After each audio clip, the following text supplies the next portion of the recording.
a rocket has been fired out of Gaza. The IDF confirming moments ago the rocket was sent from the Gaza Strip towards Israeli territory and it has been intercepted. Sirens sounding in the southern city of Sderot and in nearby areas, including in Nivim, Niram and Ibim.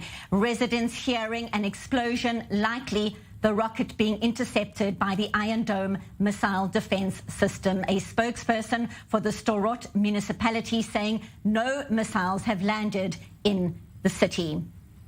For more on this breaking news development, Senior Correspondent Owen Alterman is here in studio. And when those sirens sound, it's a terrifying moment for the residents in the south. Break down what's happened so far. That's right. And one woman reportedly injured, Benita, running to shelter. So you see, obviously, even if these rockets themselves don't hit their targets and themselves kill people or injure people, they lead people to be injured in situations such as this one. As we all know from such bitter experience, it's not only able-bodied adults such as you and me who have to go to these shelters, but young children, the elderly, the disabled, and so forth. And in Sderot, of course, much less time to get to shelter than we have here deeper in Israel, in Tel Aviv. Of course, the big question here, Benita, is not about the launch itself, but about Israel's government. Again, yet again, the Israeli government, with all of its grand promises about being a full-on right-wing government, about, again, to meet reality. We saw earlier in the day the government, again, and I know I keep saying the word again, but it's important to emphasize, asking for a delay in evacuating the Khan al-Ahmar Palestinian community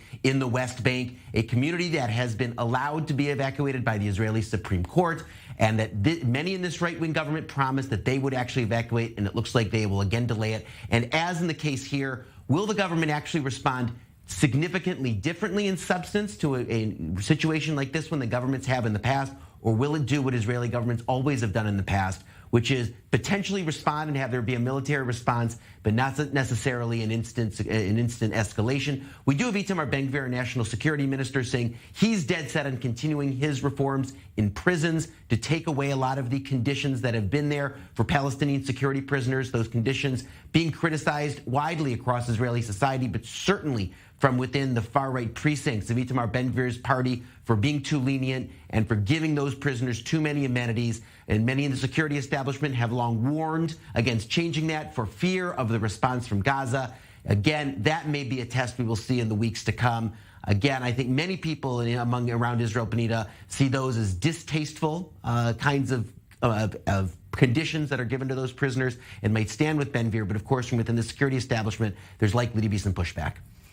Very briefly, I want to go back to the actual interception, because people potentially watching from abroad will hear about a rocket coming towards residential areas, and that interception without the Iron Dome missile defense system, people could be hurt right now. Of course, and we know that well from what happened in 2006 in the Second Lebanon War, before the Iron Dome system was deployed, and we saw the kind of damage and destruction that it caused, and the rockets, of course, have gotten more advanced since then. So certainly the Iron Dome has changed the strategic calculus here in Israel. By the way, Benita, there is at the margin some opposition from what we see inside military circles or among security experts to the Iron Dome for fear that it will not incentivize Israel to take enough offensive actions against targets in Gaza and simply rely on playing defense and on the Iron Dome. That's, I think there's a consensus that the benefits far outweigh the costs, of course, to human life, of course, to damage to those buildings, and of course, to giving a sense of common security to the Israeli public. But of course, the real story right now, a test for the Israeli government, how it responds, how it conducts other policies that are related to this issue.